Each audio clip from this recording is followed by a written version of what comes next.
Hello friends, Namaskar. Welcome to our very special program. Today we have our guest Dr. Sanjay Kumar. So let's welcome him. So welcome to our show. Namaskar. Doctor हम सब जान रहे हैं कि इस समय Covid का phase चल रहा है एंड हार्ट एक ऐसी चीज़ है, कोविड से पहले भी लोग सेफ नहीं थे, कोविड के बाद भी लोग सेफ नहीं है रिलेटेड टू हार्ट डिजीज़ अगर मैं बात करूं, बट कहीं ना कहीं कोविड का बहुत ज़्यादा इफेक्ट पड़ गया है। मैं कितना सही हूँ इस चीज़ के बारे में? बिल्कुल सही है। देखिए, हार्ट की प्रॉब्लम वर्ल्ड की नंबर 1 किलर है। This is worldwide. 10% risk to life आपके हार्ट अटैक की है, हार्ट के प्रॉब्लम्स की है या स्ट्रोक की है। कोविड की मोर्टेलिटी कितनी है? वर्स्ट सिनेरियोज में भी 3% जा रही है या एवरेज 1% के आसपास है। तो एनी डे हार्ट ज़्यादा है, बट हाँ वॉल्यूम्स में ज़्यादा वो पहुंची है और उससे लोग डरे हैं। जो इनिशियल रिएक्शंस हुए हैं, जो अमेरिका में जिस तरह से डेथ्स हुए, फिर इटली में और ये हुए, उसके वजह से डरे हुए हैं। बट हार्ट की इलाज को उसके वजह से रोकना लोगों के लिए काफ़ी नुकसानदेह है और लोगों ने इसको फेस भी किया है। आज जब अब कोविड घट रहा है, तब जब लोग आ रहे हैं हार्ट की प्रॉब्लम्स के साथ, वो काफ़ी बुरी कंडीशंस में आ रहे हैं और उसकी वजह से और भी ज़्यादा रिस्क टू लाइफ बन रहा है। तो आई वुड सजेस्ट कि लोग हार्ट की बीमारियों को, स्ट्रोक्स को, इनको डिले नहीं करें। कोई भी क्रॉनिक डिजीजेस जो हैं उसको ले कि हम अभी कोविड है, हम हॉस्पिटल नहीं जाएं। ये सबसे बड़ा कारण है कि जिसकी वजह से, इन बीमारियों की वजह से लोगों की ट्रीटमेंट्स डिले हुई हैं और उनकी कंडीशंस खराब हुई हैं। लेकिन अगर हम बात करते हैं कि किसी को कोविड पहले था, ये तो ड्यूरिंग द टाइम ऑफ कि अगर आप इश्यूज हो रहा है तो आप चले जाइए, बट द थिंग इज कि कोविड बहुतों को होके चला गया है। उस समय शायद उन्हें कोई हार्ट डिजीज का पता नहीं लगा है, लेकिन अगर वो कोविड इन्फेक्टेड थे एंड आफ्टर दैट वो प्रॉपरली रिकवर हो चुके हैं एंड उन्हें सजेस्ट किया जाता है कि उन्हें एंजियोप्लास्टिक सर्जरी कराना चाहिए due to some heart issues. So कितना ज़्यादा ये सेफ है इस सिचुएशन में, बिकॉज वो एक बार वो हो चुका है। मैम, पहली चीज, ड्यूरिंग कोविड हार्ट अटैक्स बढ़ते हैं, क्लॉट्स बढ़ते हैं, ब्लड में क्लॉट्स बनते हैं। पोस्ट कोविड भी क्लॉट्स की इंसिडेंस काफ़ी ज़्यादा होती है। So any patient above 20-25 years old age जिनको कोविड हुआ और लंग्स में इन्वॉल्वमेंट थी, सिग्निफिकेंट इन्वॉल्वमेंट थी, सबको ब्लड थिनर्स दिए गए। दिस वाज डॉक्यूमेंटेड कि 21 दिन तक, क्योंकि पोस्ट कोविड भी लोगों के क्लॉट्स बने, हार्ट अटैक्स हुए, ब्रेन के स्ट्रोक्स हुए। ये सारी इंसिडेंसेस काफ़ी बढ़ी हैं। तो कोविड इटसेल्फ, मैं कहूँ तो कार्डियोवैस्कुलर डिजीज़ को उसने बढ़ाया है। और जहाँ तक रहा आफ्टर रिकवरी, कहें तो डेफिनेटली, जैसे मैंने कहा, 10% रिस्क टू लाइफ हार्ट की प्रॉब्लम्स की है, कोविड की तो बहुत कम है उसके कंपेयर टू। तो हम ऑलरेडी उसको डिले करके और बढ़ा रहे हैं। तीसरी बात, आई हैड हमारे हॉस्पिटल में जब कोविड के पेशेंट्स थे, I have done 10 primary angioplasties, जो कहते हैं acute heart attack on COVID patients. I am still negative for COVID, my whole team is negative for COVID. इससे इतना डरने की ज़रूरत नहीं थी। इनिशियल डाटा जो इटली और स्पेन से आई, उससे काफ़ी डर गए, डॉक्टर्स भी डर गए, नई चीज़ थी, सबको नहीं मालूम था। But we went on. अब एज डॉक्टर मैं कहूँ, अब एक जवान कहे लड़ाई हो गई है जी, बड़े बड़े बंदूक आ गए, तो क्या हम जवान लड़ने नहीं जाएगा क्या? हमें तो लड़ना ही पड़ेगा, देखना ही पड़ेगा। बट यस, विथ नॉलेज जितनी आई, अब पूरी दुनिया rather is better prepared how to tackle it, and इतना भी उससे घबराने की ज़रूरत नहीं है। और अब लोग कोविड पॉजिटिव्स की भी ट्रीटमेंट्स हो रही हैं, सर्जरीज हो रही हैं। पहले सब पेशेंट की स्क्रीनिंग हो रही थी, आज भी काफ़ी हॉस्पिटल्स में हो रही है। हमारे हॉस्पिटल में कंपलसरी स्क्रीनिंग नहीं हुई, हमने एटलीस्ट नहीं किया। जहाँ सस्पिशन हुआ वहीं किया। और कई कोविड पॉजिटिव पेशेंट्स के, 10 नॉन कोविड पॉजिटिव पेशेंट्स जिनके हार्ट अटैक थे, कई जगह से रिफ्यूज़ किए गए थे ट्रीटमेंट के लिए, हमने उनकी एंजियोप्लास्टी की, वो सब ठीक गए और भगवान की दया से हमारी टीम में भी किसी को इन्फेक्शन नहीं हुआ। यानी इट्स अ सेफ कि Yeah, it is अगर safe. आप कोविड आपको हो भी चुका है एंड आपको लगता है कि हार्ट डिजीज आपको आप उससे सफर कर रहे हो, तो वो जा सकते हैं हाँ, एंड जाना अपना चाहिए, बट अगर आप उसको डिले करोगे तो आप अपना ही नुकसान और ज्यादा करोगे। बिकॉज सब डर रहे हैं, क्योंकि कहीं ना कहीं जितनी ज्यादा हम इन सब चीजों को पढ़ रहे हैं, if you talk about Googles and surroundings, they all are talking about कि हार्ट अटैक आ रहा है, तो शायद इसे कहीं ना कहीं कोविड हुआ होगा एंड वो रेक्टिफाई नहीं हुआ होगा, या लोगों के नॉलेज में नहीं आया अब उसके होगा। उससे ब्लड क्लॉट्स बनते हैं, पोस्ट कोविड क्लॉटिंग होने के खतरे ज़्यादा होते हैं, तो इसलिए ब्लड थिनर्स आज की डेट में कंपल्सरीली रिकमेंडेड है ऑल एडमिटेड पेशेंट्स को अबव 20-25 ईयर्स ऑफ एज। उसने इंसिडेंस थोड़ी घटाई है, बट ये यूनिवर्सली फॉलो नहीं हुआ कंट्री में, इसलिए इंसिडेंस भी उसके बाद स्ट्रोक के, हार्ट अटैक्स के, पैरों के नसों में क्लॉट्स के काफ़ी बढ़े। सर यहाँ पर आपने बात की एंजियोग्राफीज की एंड एंजियोग्राफी प्लास्टिक सर्जरी की, जो आपने बात की, मैं इसका प्रोसेस जानना चाहूंगी, बिकॉज हम बात तो करते हैं बट कहीं ना कहीं हमें प्रोसेस नहीं पता होता, और this is one of the most important reason कि लोग अवेयर नहीं हो पाते, बिकॉज उन्हें नॉलेज नहीं होता है। तो आई जस्ट वांट कि आप हमारे ऑडियंस को अवेयर करें what is that and what is the procedure of all. पहले मैं हार्ट की problem, symptoms and then how investigations are done, ये थोड़ा सा डिटेल से बताता हूँ। डेफिनेटली देखिए, एंजाइना एक ऐसा सिम्टम है जो कि छाती में भारीपन, छाती में अगर मैं डिटेल में कहूँ तो जबड़े से लेके नाभि तक कहीं भी भारीपन एक सस्पिशन हार्ट की तरफ देता है, जो एक्सर्शन के साथ आता है, अनड्यू पसीने के साथ, स्वेटिंग के साथ आ जाए या सांस फूलने के साथ आ जाए, तो सस्पिशन स्ट्रांग होती है। अब इसकी इन्वेस्टिगेशन क्या होती है, ये चीज़ें आले से नहीं पता लगती। आप डिटेल हिस्ट्री लेते हो, उसके बाद आप ईसीजी करते हो, अगर ईसीजी में उस समय आपको तकलीफ हो रही होती तो शायद कुछ चेंजेस आ जाएं, वरना शायद ईसीजी ठीक है। फिर आप इको करते हो, इको में एक मिसनोमर है कि इको में नॉर्मल है तो एंजाइना नहीं है, वैसा नहीं है। इको में आप देखते हो, उस इको में आप स्ट्रक्चर ऑफ हार्ट की मूवमेंट देखते हो, तो अगर आपको कोई पुराना हार्ट अटैक पड़ा है या उस समय आपको तकलीफ हो रही है तो कुछ हिस्सा हार्ट का आपको कम चलता हुआ मिलेगा या वाल्व में लीकेजेस मिलेंगे, तो वो भी आपको यही बता पाता है कि अभी प्रॉब्लम है, डेफिनेटली हार्ट अटैक की तरफ है, या पुराना कोई हार्ट अटैक पड़ा है। अगर जिसको हार्ट अटैक नहीं पड़ा है, कभी दर्द हो रहा है, कभी फिर ठीक हो जा रहा है, तो उसका इको नॉर्मल आएगा। फिर आप दूसरे टेस्ट कहते हैं जिसको स्ट्रेस टेस्ट कहते हैं, उसमें या तो ट्रेडमिल का टेस्ट है जिसमें एक स्पेसिफाइड एज के हिसाब से स्पेसिफाइड हार्ट रेट तक आप मरीज को चलाते हो, भगाते हो, ठीक है, और ईसीजी करते रहते हो देखने के लिए कि ईसीजी में चेंजेस आ रहे हैं कि नहीं।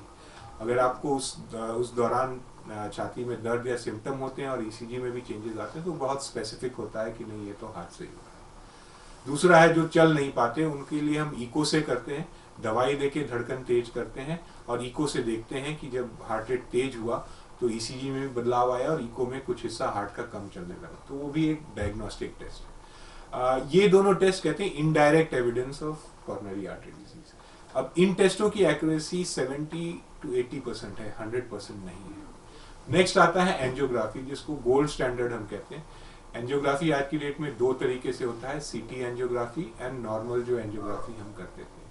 सीटी एंजियोग्राफी की आज भी सेंसिटिविटी तो है बट स्पेसिफिसिटी कम है, यानी वो एक लर्निंग कर्व से जा रहा है, वो डिटेक्ट तो कर लेता है कि यहाँ पे प्रॉब्लम है, बट ये प्रॉब्लम 70% है या 30% है या 90% है, उसकी जो एरर मार्जिन है वो ज़्यादा है।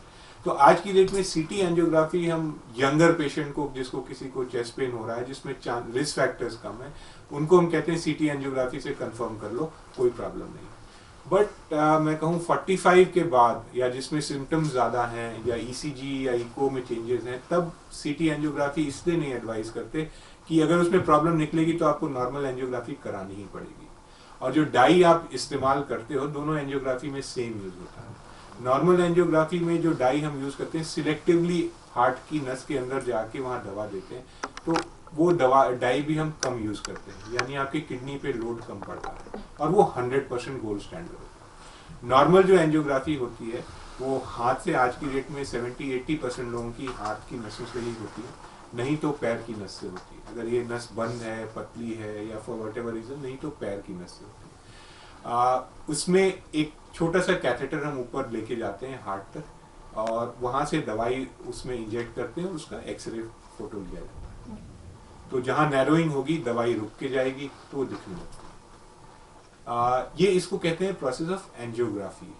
फिर अगर क्रिटिकल ब्लॉकेज है 70% और मोर इन दी मेन आर्टरीज, जो 3 आर्टरीज हैं या उनके मेन ब्रांचेस में, तब उस प्रोसेस को खोलने की प्रोसेस को एंजियोप्लास्टी कहते हैं।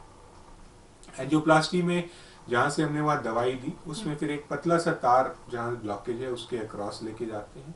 एक बहुत पतले से बैलून्स होते हैं जो उसी तार के ऊपर चढ़ के चले जाते हैं हार्ट के अंदर है? हाँ, Okay. उसके अंदर।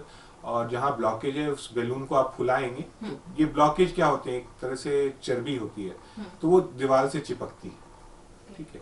और आर्टरीज भी एक इलास्टिक स्ट्रक्चर है, तो आपने वो आर्टरी थोड़ी खुल जाती है। पहले जमाने में जब स्टेंट नहीं थे तो सिर्फ बैलून से खोल के छोड़ दिया जाता था, तो उसमें चांसेस उसके रीब्लॉकेज के अराउंड 40% होते थे, 30 to 40% चांस होते थे कि वो वापस से सिकुड़ जाए, क्योंकि एक इलास्टिक चीज को आपने खोला तो वो रिकॉइल कर जाता था, ठीक है।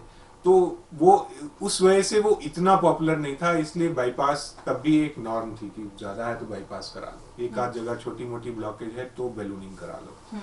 फिर स्टेंट्स आए, जो कि स्टेंट एक तरह से एक स्प्रिंग है पेन का।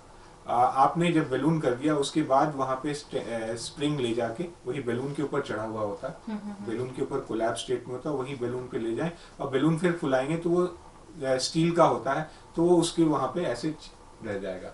फिर बैलून आपने बंद किया, बैलून निकल गया, स्टेंट तो वही रह गया। तो वो रिकॉइल करने से आर्टरी को रोकता है। तो पहले आया नॉर्मल सादा स्टेंट आया, these came in the 90s। उसकी रीस्टेनोसिस रेट आ गई 15-20% के आसपास। पहले जो सिर्फ बैलून से खुलते थे वो 30-40% चांसेस होते थे उनके रीब्लॉक हो जाने के। फिर आ गए ये बेयर मेटल स्टेंट्स, तो उससे फिर इन लोगों की पॉपुलैरिटी बढ़ी, यार हाथ से पैर से होश में इलाज हो जा रहा है। देन इनकी भी 15 से 20%, उसमें क्या होता था, बॉडी की लेयर आके उस स्टेंट को आगे चल के बंद कर देती थी, क्योंकि आपने स्टील डाल दिया और वहाँ ब्लड फ्लो कर रहा है। तो जैसे आप पानी या बाल्टी में एक दिन रख दो तो आप देखते हो एक स्लाइमी सा लेयर उसमें चढ़ जाता है। उसी तरह से जब कुछ भी फ्लो हो रहा है तो उसमें एक लेयर सा चढ़ने लगता है टू कवर इट, नहीं तो ब्लड वहां क्लॉट होगा। ग्रेजुअली ये लेयर इतना मोटा बन जाता था सादे स्टेंट में कि वो उसको बंद कर देता था 6 महीने में, अराउंड 15 to 20% लोगों में। देन केम ड्रग इलूटिंग स्टेंट्स, ये आए 2002-2003 में। इसने काफी कुछ चेंज किया। इसमें दवाई होती थी, इसी स्टेंट के ऊपर दवाई की कोटिंग होती थी, जो कि ये जो री ग्रोथ आ जाती थी उसको सप्रेस करती थी। आज की डेट में ड्रग इलूटिंग स्टेंट्स की रीब्लॉकेज की इंसिडेंस 5% है। सो तब ये बहुत ज्यादा पॉपुलर हो गया, बाईपास के इक्विवेलेंट माना जाने लगा कि सर बाईपास में भी तो इतनी फेलियर रेट्स मिलेंगी पर stent. But never said and done. हर पेशेंट की आर्टरी डिफरेंट है, किसको हम बाईपास कहते हैं, किसके लिए एंजियोप्लास्टी कहते हैं, ये डॉक्टर को डिसाइड करने दें, हम एक एज लेमैन नहीं लें। वो जो कंसर्न क्वालिफाइड कार्डियोलॉजिस्ट है उसको डिसाइड करने दें, बेटर है। This is how I will say is about angioplasty. So present date में एंजियोप्लास्टी ज्यादा पॉपुलर है, क्योंकि आप एक दिन में हार्ट अटैक पड़ा, आपने एंजियोप्लास्टी कराई, आप लिटरली नॉर्मल बैठे हुए हो और 2 दिन बाद आपकी छुट्टी हो जाती है, 1 हफ्ते बाद आप अपना सब कुछ काम कर रहे हो। बाईपास में मेजर ऑपरेशन है, आज की डेट में भी छाती खुलती है, बंद होती है, फुल रिकवरी होते होते 1-1.5-2 महीना लग जाता है based on your body habits. तो वो जनरली पब्लिक में ज्यादा पॉपुलर है और मोर और लेस अब ज्यादातर हार्ट के इलाज जो हो रहे हैं अराउंड 80% तो स्टेंटों से हो रहे हैं। There a word you use that risk factor, इसलिए हम 20 साल से जब अब लोग होते हैं उन पे ट्राई कराते हैं सर्जरीज का, एंजियोप्लास्टिक की जब आप बात कर रहे थे, तो what is that risk factor? नहीं ma'am, I said younger age group में सीटी एंजियोग्राफी की मैंने बात की थी, जहाँ रिस्क फैक्टर्स जो होते हैं हार्ट डिजीज के नोन रिस्क फैक्टर्स हैं diabetes, hypertension, smoking, age more than 45 in a male and age more than 55 in a female, और कोलेस्ट्रॉल का बढ़ना, ये मेजर रिस्क फैक्टर्स हैं जो हार्ट अटैक्स के होते हैं। 20 इयर्स में आपके यूजुअली रिस्क फैक्टर्स कम होते हैं, ठीक है। और एक और मेजर रिस्क फैक्टर होता है family history of heart disease. जिनके फैमिलीज में यंग एज में हार्ट अटैक्स हुए हैं तो उनके बच्चों में उनमें होने के चांसेस ज़्यादा होते हैं। तो अगर एक 25 साल का लड़का मेरे पास छाती का दर्द लेके आ रहा है तो अनलाइकली है कि उसको ब्लड प्रेशर भी होगा, डायबिटीज़ भी होगा, कोलेस्ट्रॉल भी बढ़ा होगा, तो उनमें चांसेस बीमारी के कम है। हालांकि अब सेडेंट्री लाइफस्टाइल जो हो गई है हमारी, उसके वजह से यंगर एज ग्रुप में भी हार्ट की प्रॉब्लम्स बहुत ज़्यादा कॉमन हो रही है। बट उनमें बिलो 20 भी चांसेस है? मेरे पास जो मैंने यंगेस्ट पेशेंट ट्रीट किया है वो 18 साल की फीमेल है। ड्यू टू लाइफस्टाइल ओनली या ड्यू टू लाइफस्टाइल, बस पढ़ना है, सेडेंट्री लाइफस्टाइल थी, उसको डॉक्टर बनना था, पढ़ाई कर रही थी, she had a heart attack. that I had done 4-5 years back, I still remember। वो बड़ा शॉकिंग था, बट जनरली आज भी मैं कहूँ तो 40s के आसपास तो आम है हार्ट अटैक। या 40 वो एज एक just like you said cholesterol and younger groups में जो मैं देख रहा हूँ उसमें मेजर रिस्क फैक्टर इंडिया में सेडेंट्री लाइफस्टाइल है, और दूसरा सबसे बड़ा है स्मोकिंग। स्मोकिंग ब्लड को थोड़ा सा थिक कर देता है, और थिक कर देता है तो ब्लड क्लॉट कर जाता है। और बेसिकली आप समझे, ये कहोगे कि सर हार्ट, मैं तो अभी तक बिल्कुल ठीक था, अचानक हार्ट अटैक पड़ गया मेरे को। हार्ट अटैक धीरे नहीं पड़ते, सडन पड़ते हैं। आपकी नसों में हल्की हल्की परत चिकनाई की जमी होगी, वो नॉर्मल फ्लो को नहीं खराब कर रही है। बट फॉर एनी स्ट्रेस, जैसे हुआ ब्लड प्रेशर बढ़ जाना, एक्यूट ब्लड प्रेशर बढ़ जाना, काफी ज्यादा शुगर बढ़ जाना, स्मोकिंग, और इमोशनल या फिजिकल स्ट्रेस जो ज्यादा हो जाए, तो वो जो हल्की सी चिकनाई जमी हुई वो क्रैक कर जाती है। अब क्रैक कर जाती है तो ब्लड जो वहां फ्लो कर रहा है उसके अंदर फ्लो करने लगता है।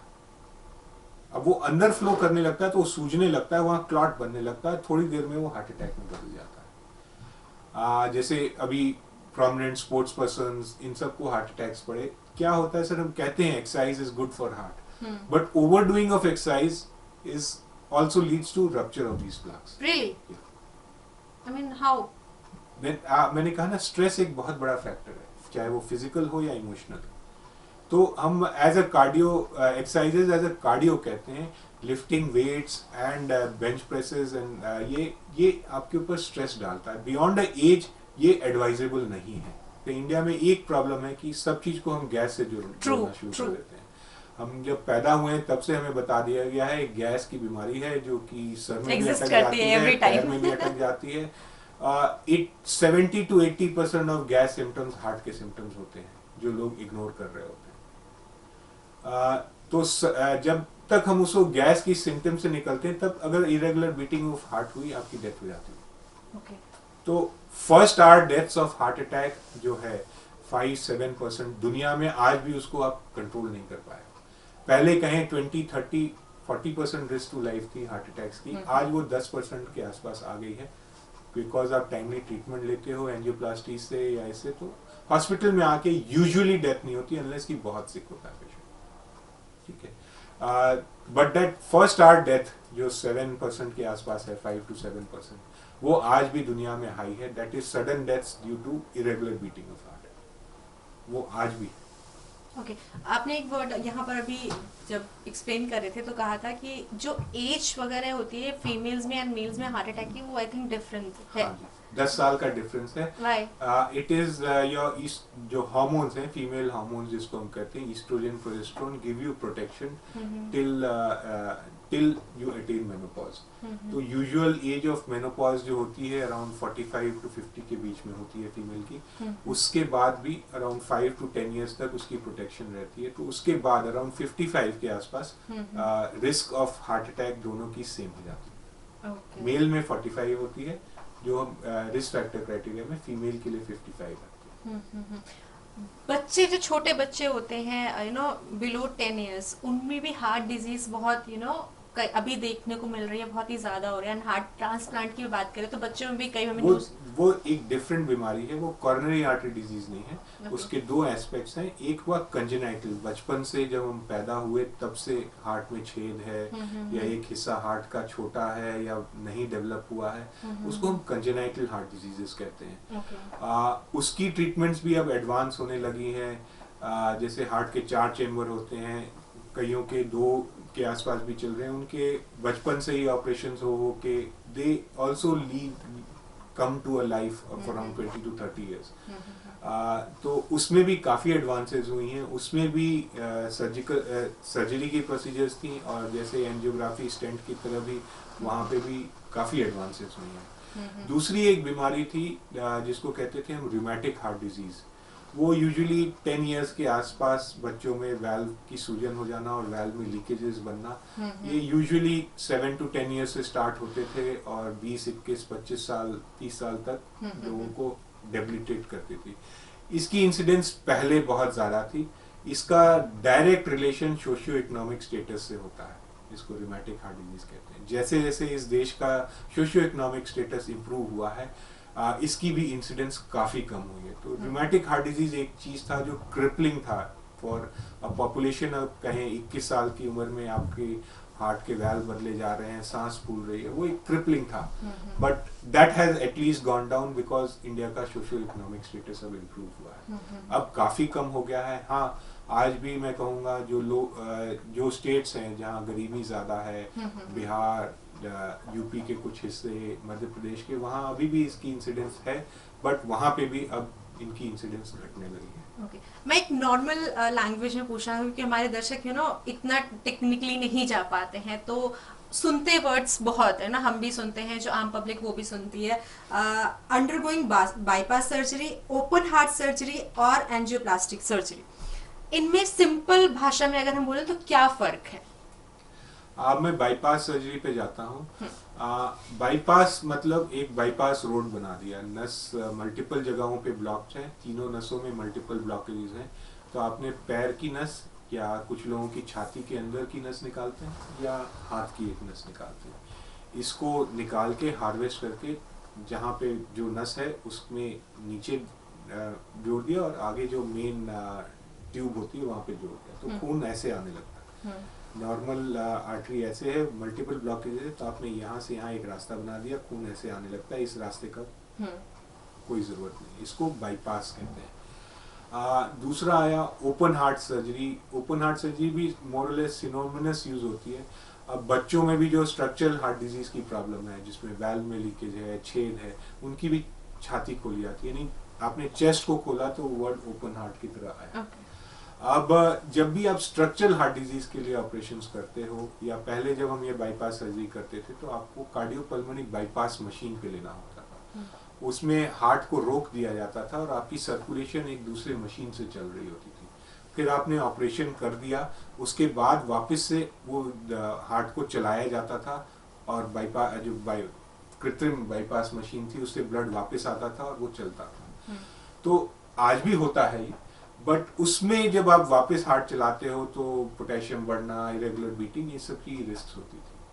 बट आज की डेट में नॉर्मल बाईपास सर्जरी जो कॉर्नरी आर्टरी डिजीज के लिए करते हैं, उसमें 80% में बाईपास पे, ये 70 to 80% में बाईपास पे नहीं लेते हैं, बीटिंग हार्ट पे ही सर्जरी हो जाती है। तो बाईपास सर्जरी के भी अपनी एडवांसेस हुई हैं। और अब जो बाईपास कार्डियोपल्मोनरी बाईपास मशीन्स हैं, उसकी भी नॉलेजेस बढ़ी हैं, तो उससे भी अब इंसिडेंसेस कॉम्प्लिकेशंस के घटने लगे हैं। But yes, that is it, आपने हार्ट रोका है और फिर उसको वापस चला रहे हैं, तो इसीलिए उसकी जो कॉम्प्लिकेशंस हैं थोड़ी सी ज़्यादा होती है, और इससे भी लोग ज़्यादा डरते हैं। जहाँ तक रहा एंजियोप्लास्टी का जो ऑपरेशन होता है, वो बेहद ही सिंपल है। आप बात कर रहे हैं, गप्पे मार रहे हैं, हाथ से या पैर से जहाँ से एंजियोग्राफी की है वहीं से आप गए, उसी रास्ते से आप अंदर गए, उस नस को खोल दिया, स्टेंट लगा दिया, चले आए। कॉम्प्लेक्स नसें भी आज की डेट में इतने डिवाइसेस हो गए हैं जो कैल्शियम तोड़ देते हैं, और जो हार्ट ब्लॉकेज है वो भी टूट जाती हैं, और स्टेंट लग जाते हैं, लोग ठीक हो जाते हैं। 1 घंटा का प्रोसीजर या आधे घंटे का प्रोसीजर, आप वापस अपने नॉर्मल लाइफ पे आ जाते हो, 1 दिन में डिस्चार्ज हो जाते हो। तो ये एक जनरली ज़्यादा फ्रेंडली लोगों को लगा, अरे नहीं मेरा हार्ट रुकेगा, शुरू होगा, इतनी सारी चीज़ें थी, तो उससे डरते थे। But initial risk of bypass surgery on going on cardiopulmonary bypass, but आज की डेट में वो भी काफ़ी एडवांस हो गए। बाईपास सर्जरी की भी आज की डेट में नॉर्मल रिस्क 2-3% ही है। एंजियोप्लास्टी की आप 0.5% कह लो एक स्टूडेंट की, बट 2-3% पे वो भी आ गए। दूसरा एक मिथ था, कई रेसेस हैं, जैसे जापान था, चाइनीज थे, इनमें एक रिस्क था कि आपने छाती खोल दी तो आपकी आत्मा निकल गई, और थोड़े लोग इंडिया में भी इस बात को मानते हैं। तो जापान और चाइना में लोग बाईपास कराने को ही राजी नहीं थे। ये उनकी रिलीजन और इसमें था कि छाती खुल गई तो आत्मा आत्मा चली ही जाएगी। निकल जाएगी। तो वहां पे ज्यादा एडवांसेस हुई एंजियोप्लास्टी की, और सबसे कॉम्प्लेक्स नसें जो खोली गई हैं वो आज की डेट में जापान में खोली जाती हैं। They are masters. वो तो इतने बुरी तरह से बंद नसों को इधर से घूम के उधर से घूम को खोलते हैं और अच्छे रिजल्ट। चलिए, मिथ की वजह से हमारे पास इतनी अच्छी टेक्नोलॉजी आ गई है, बट लास्ट बस एक ऐसा सजेशन हमारे दर्शकों को दीजिए ताकि उनकी लाइफस्टाइल इतनी अच्छी हो जाए और उनका हार्ट हमेशा तंदुरुस्त रहे। क्या सजेशन देना चाहेंगे? मैं पहली चीज कहूंगा, डोंट ओवर एक्सरसाइज। आप 4 किलोमीटर रोज के आसपास चल रहे हो एक हेल्दी आदमी की तरह, that is all that you need to exercise. Fruits और सैलेड्स की मात्रा बढ़ाएं, अपने खाने में 2 से 3 फल रोज का लें, और हर खाने में एक प्लेट सलाद जरूर रखें। Oil, keep a mixture of oils. मैं ये नहीं कहता ये अच्छा है वो अच्छा है। Olive oil, rice bran oil, mustard oil या सनफ्लावर ऑयल, इनकी मिक्सचर्स रखें। कभी किसी में खाना बन रहा है, कभी किसी में बन रहा है। No added oil. जितना सब्जी दाल में घी यूज हो रहा है या ऑयल यूज हो रहा है उतना रखें। एडेड रोटी चावल में घी ना लगाएं। फ्राइड आइटम्स को थोड़ा सा अवॉइड करें। और दूसरा एक बहुत इंपॉर्टेंट चीज जो मैं इंडिया में कहना चाहता हूँ, जो कभी कभी फ्राइड आइटम्स की हमारे यहाँ बहुत यूजेस है। तेल यूज होता है पूरी तलने में या किसी चीज को तलने में, फिर उसको एक कटोरे में रख दिया जाता है कि अगली बार फिर वो यूज हो जाएगा।